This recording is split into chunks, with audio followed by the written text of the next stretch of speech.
నిజామాబాద్ జిల్లా రుద్రూరు మండల కేంద్రంలో ఎరువుల గిడ్డంగిని రాష్ట్ర ప్రభుత్వ వ్యవసాయ సలహాదారులు ఎమ్మెల్యే పోచారం శ్రీనివాసరెడ్డి, రాష్ట్ర అగ్రో ఇండస్ట్రీ చైర్మన్ కాసుల బాలరాజు ప్రారంభించారు. ఈ సందర్భంగా పోచారం శ్రీనివాసరెడ్డి మాట్లాడుతూ సహకార సంఘాలు ప్రతిష్టంగా ఉండడంతో సొంత నిధులతో భవనాలు, గిడ్డంగులు నిర్మిస్తున్నారు.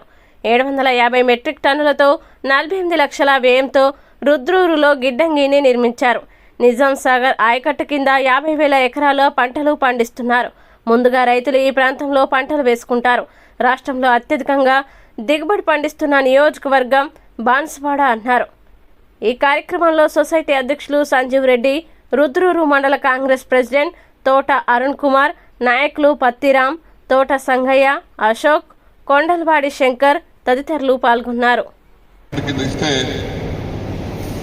సహకార సంస్థ పటిష్టంగా ఉంది కాబట్టి వారి సొంత నిధుల నుంచి 33 లక్షల రూపాయలు జమ చేసి ఈరోజు 45 లక్షల రూపాయలతో ఈ బిల్డింగు, అక్కడ రూము, ఇవన్నీ కూడా 750 మెట్రిక్ టన్నుల గోడౌన్ నిర్మించుకోవడం జరిగింది.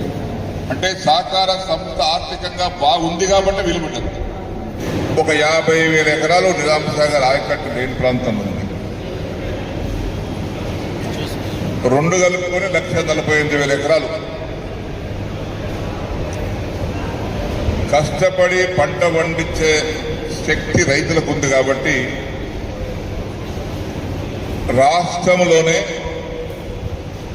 అత్యధికమైనటువంటి దిగుబడి, అత్యధికమైనటువంటి పంట పండించేటువంటి కాన్స్టిట్యున్సీ తెలంగాణలోనే బాన్సువాడ కాన్స్టిట్యున్సీ అని చెప్పేసి కూడా నేను గర్వంగా చెప్పదలుచుకున్నాను.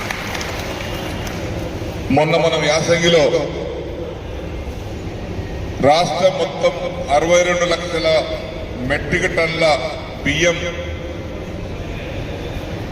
ప్రభుత్వం సేకరిస్తే ఒక్క బాన్సువాడ కాన్స్టిట్యున్సీ నుంచే 3 లక్షల టన్నులు ఇచ్చాం మనం. 3 లక్షల టన్నుల మెట్రిక్ టన్నుల ధాన్యం ఇచ్చాం మనం. మొత్తం రాష్ట్రం అంతా 62 లక్షలు అయితే మన ఒక నియోజకవర్గమే 3 లక్షలు ఇచ్చాం. ఇంకా బయట అమ్ముకునే కాక